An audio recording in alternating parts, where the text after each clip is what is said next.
pinapalitan ni Mrs. Escalera kay Diamond na makikipagkita siya kay Andres, kaya agad-agad na nagmadali na pumunta ito kung saan sila magkikita, at habang nag-uusap dito si Andres at si Mrs. Escalera ay nakausap naman ni Greg si JB at sinabi nito na kung nandun na ba si JB sa area kung nasaan sila Greg, at nakita nga siya ni Greg dito, at pagkatapos nun ay tinawagan na ni JB si Andres upang ibalita dito na paparating na ang mga kalaban at kailangan na nitong umalis, baka maabutan pa siya ng mga ito.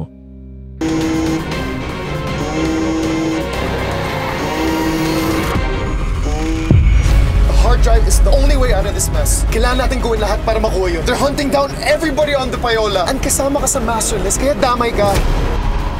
As soon as makita niyo si Diamond, kunin niyo agad siya. Is that clear? Yes, sir.